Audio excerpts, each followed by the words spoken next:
नमस्ते. मी शिल्पा आकार क्राफ्ट्समध्ये आपल्या सगळ्यांचं स्वागत करते. आज आम्ही घेऊन आलो आहे गणेश जयंती निमित्ताने रेडी टू यूज रांगोळी कशी बनवायची ते. चला तर मग सुरू करूया.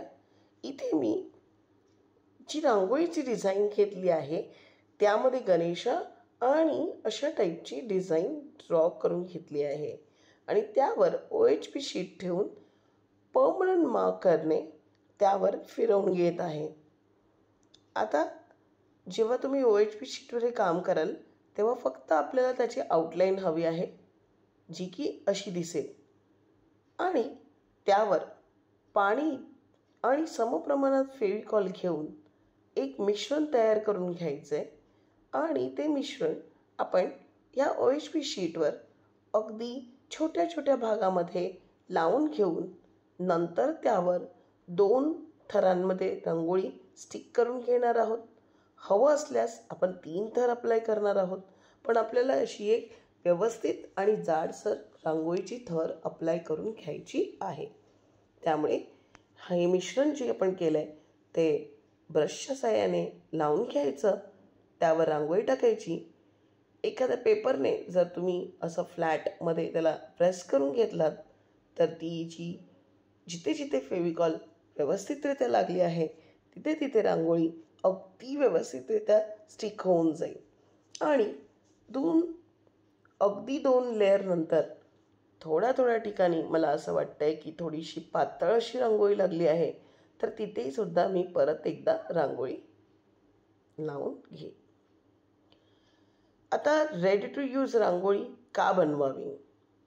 मित्रांनो आणि मैत्रिणींनो, आजकाल अगदी फास्ट फॉरवर्ड लाईफमध्ये तुम्ही ही रेडी टू यूज रांगोळी ठेवून अगदी आपल्या घराची शोभा वाढवू शकता. तुम्हाला रांगोळी काढताना जास्तीत जास्त मेसी नाही होणार. तुम्हाला फक्त ते तिथे ठेवायची आहे. अगदी फुलाचा एखादा बॅकग्राऊंड केला आणि ही रांगोळी त्याच्यामध्ये ठेवली तरीही तुमची रांगोळी अगदी सुंदर दिसणार आहे. तर तुम्ही इथे पाहू शकता की अगदी छोट्या छोट्या भागामध्ये मी फेविकॉल लावून हळूहळू सगळ्या रांगोळीचा बेस कंप्लीट करून घेतला आहे. एक रांगोळीचा लेअर लावून घेतल्यानंतर त्याला 15 मिनटं सुकत ठेवलं आहे. दुसरा रांगोळीचा लेअर चढवायचा, त्याला 15 मिनटं सुकवायचं आणि मग नंतर दुसऱ्या भागाकडे वळायचं. असं करून मी या सगळ्या छोट्या छोट्या पोर्शन्सला रांगोळी लावून घेतली आहे. रांगोळी लावल्यानंतर काही डिटेल पार्ट मी ॲक्रेलिक ब्लॅक कलरने केले आहेत, म्हणजे आउटलाईन आता करत आहे. आणि अगदी त्या प्रत्येक डिझाईनचे काही डिटेलिंग पार्ट आपण ॲक्रेलिक कलरने करून घेणार आहोत. आता मी इथे माझी प्रोसेस कंप्लीट पटापट करण्यासाठी ड्रायरचा वापर केला आहे.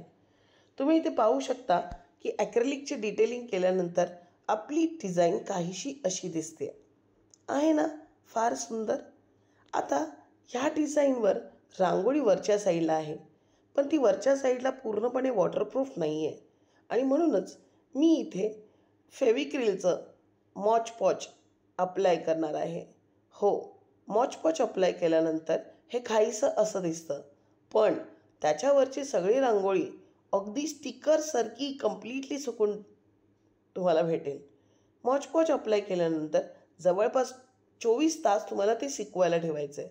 पण इथे माझी प्रोसेस कम्प्लिटली फटाफट दाखवण्यासाठी ड्रायरचा मी वापर करते आणि तुम्ही पाहू शकता की हळूहळू भागातली रांगोळी म्हणजेच मॉच पॉच लावलेली हे जे सफेद पडलं होतं ते ट्रान्सपरंट होत चाललं आहे. हो मित्रांनो आणि मैत्रिणींनो, आपण आपल्या रांगोळीला वॉटरप्रूफ बनवण्यासाठी मॉच पॉच याचा वापर करू शकता.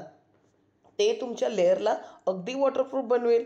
आणि मागच्या भागामध्ये जसं मी एक फूल बनवून दाखवलं होतं आणि त्यालाही मॉच पॉच अप्लाय केलं होतं, जसं ते कसं ट्रान्सपरंट झालं तसं ही ड्रॉइंगही म्हणजे ही रांगोळीही वॉटरप्रूफ होईल. तुम्ही काहीशी अशा प्रकारे ती अरेंज करून ठेवू शकता. आहे ना ही सुंदर रांगोळी? तुम्हाला आमचा हा व्हिडिओ कसा वाटला, ही आयडिया कशी वाटली, आम्हाला कमेंट बॉक्सवरून नक्की कळवा. आणि हो, व्हिडिओ आवडला असेल तर लाईक करा, जास्तीत जास्त लोकांपर्यंत शेअर करा आणि आमच्या चॅनलला सबस्क्राईब जरूर करा. आणि हो, भेटूया अशाच भन्नाट आणि मजेदार आयडियासकट दुसऱ्या व्हिडिओमध्ये. तोपर्यंत क्राफ्ट करत राहा आणि ड्रॉइंग जरूर करत राहा. धन्यवाद.